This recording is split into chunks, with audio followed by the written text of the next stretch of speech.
Greetings and welcome to Parent Connect. This is Crystal Overfelt, the Early Head Start Mental Health and Wellness Coordinator, and I'm going to be talking with you today about the skill of encouragement. We're going to break it down a little into three different areas. The first one is you've got this. Whenever we say words like you've got this and show our belief and trust in somebody else, that is the gift of encouragement, and we all need it, but especially our children. Another area that we're going to look at is you are essential. And we are going to talk about how the gift of encouragement actually builds a sense of belief and belonging in our children. That everyone has a gift to give, everyone has something to bring to the table, so that everyone is essential.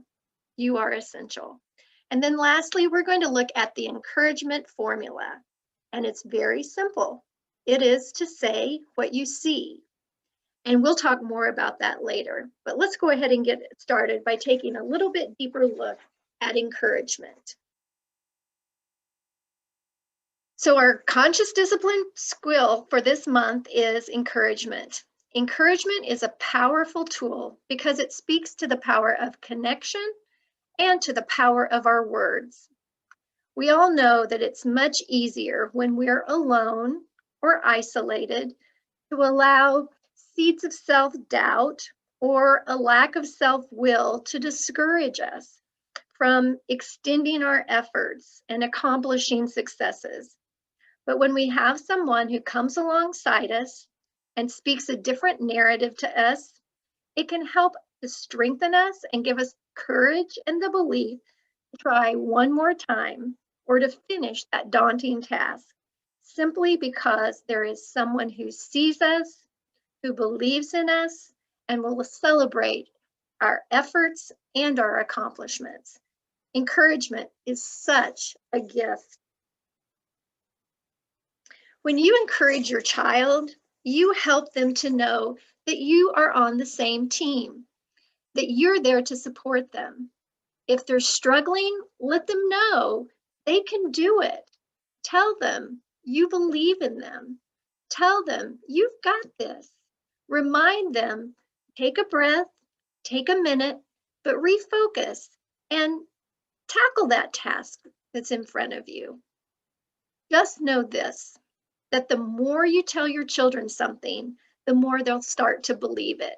And that becomes their inner voice.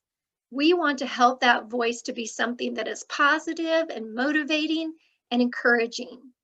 What words do you want your children to hear in their heads? Make an intentional goal to start speaking words of encouragement. You can do this. You're almost there. You did it. Notice their efforts and verbalize their accomplishments out loud. Whenever we do this, we are giving them the gift of encouragement that keeps on giving. I love this quote that says, "The way that we speak to our child matters, for the words travel beyond the ears, settling into the creases of their hearts and the crevices of their self-worth." That is important. And it is important also that children know that they're essential, that they have a part to play, a gift to offer, and a place to belong. Let's break that down just a little bit more. When we encourage our children, it becomes their inner voice, not just in the moment, but for a lifetime. We want them to hear these words: I can do this. I can keep trying. I've got this. I just need to breathe and try again. That becomes their inner voice, and it will continue to play over and over in their heads and in their hearts for years to come. Encouraging a child means that one or more of the following critical life messages are coming through, either by word or by actions. I believe in you. I trust you. I know that you can handle this. You are listened to. You are cared for. You are very important to me. Encouragement builds our children's belief system about themselves. So it's really important, the words that we speak. Secondly, it builds belonging. It builds a sense that we're all in this together. It builds the power of unity. You know, whether it's in the classroom or on a team or in our family, virtue is its own reward. When we contribute for the benefit of others, when we do good, we feel good. Our body actually releases feel-good hormones that reward us with this sense of well-being. We don't need to bribe children to do helpful or kind things. We simply need to teach them how and then give them opportunities to practice and notice when they do them. One of the ways that we do this in our classroom is through meaningful jobs, helping children to think, how can I be helpful? This teaches them life skills and how to be a contributing member of a team, a classroom, or a family. On your parent handout this month, you'll see a similar chart with suggestions for meaningful jobs that children can do at different ages that are developmentally appropriate for them. And it's also important to remember that they won't accomplish these tasks perfectly, or perhaps with the expertise that we would, but the point is to allow them the opportunity to contribute and practice these skills and find that sense of accomplishment and joy that comes from giving of ourselves to others. So now we've talked about the gift of encouragement and how it's important. And we've talked about the impact that it has on our children to be a contributing part of a team. But now I'm going to talk to you a little bit about a formula for effective encouragement. So, how do I use encouragement effectively? First, we have to realize what encouragement is and what it isn't. Encouragement is a simple formula. We simply say what we see. Encouragement isn't just good job or I like it when you pick up. When we give encouragement as just good job, that isn't specific enough for children to be able to know what to do next time. We need to describe it for them. And if we just give, I like it when you do this, I like it when you do that, they can become really reliant on someone else's estimation of their work rather than that sense of accomplishment that comes from trying. So the key is noticing. Say what you see and try to start your encouragement with the word you. Let me break it down into 3 simple areas. This is some basic noticing. You simply say what you see. You did it. You blank. Whenever you fill in the blank, you're just going to describe what they did without putting judgment on it. Look, you did it. You wrote your name. Look at you. You pushed the button and it beeped. Noticing, simply noticing, saying what you see. The next formula is noticing to encourage compliance after you've given assertive command. So you've told your child it's time to pick up.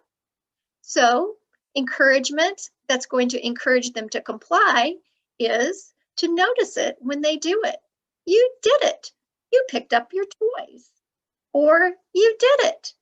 You waited your turn. You did it.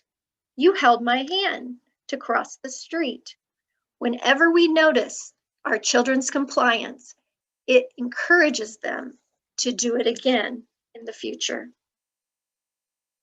And lastly, let's talk about noticing to encourage kindful and helpful acts. It sounds like this. You did it. You blank. And I'm going to describe their action. But I'm going to add so and describe the impact on others and say, that was helpful. Let me give you a few examples. You did it. You put your toys in the basket, so the floor would be clean. That was helpful.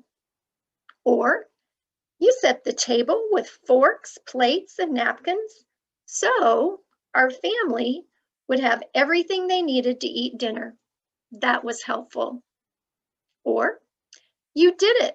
You saw Jace drop his crayon and you picked it up, so he would be able to finish coloring. That was kind. You did it. You handed mommy the dirty pacifier so I could wash it off. That was helpful. When we want to encourage helpfulness and kindness, we add the impact that that action had on others. That will help children to want to do that action again because we've described it in a way that they can repeat that action rather than just good job. Another way in our classroom that we help to encourage children is a tool called the kindness tree. It helps to make these invisible concepts of helpfulness or kindness visible. We don't want to just say, be kind, be helpful. What this does is it gets us to focus on looking for and recognizing what kindness looks like and grow acts of kindness in the classroom or in the home. Whenever somebody sees an act of kindness or helpfulness, they place a heart on the tree. Filling the tree with kindness helps us to focus on doing and encouraging kindness and helpfulness. These posters are also available for you through your family resource specialist, your family advocate, or your home visitor, along with the parent handout that they have for you this month. The family parent handout has examples of the 3 types of noticing we've talked about. It has age-appropriate jobs for toddlers and preschoolers, and it also offers a new breathing technique called the drain with instructions for you to how to do that.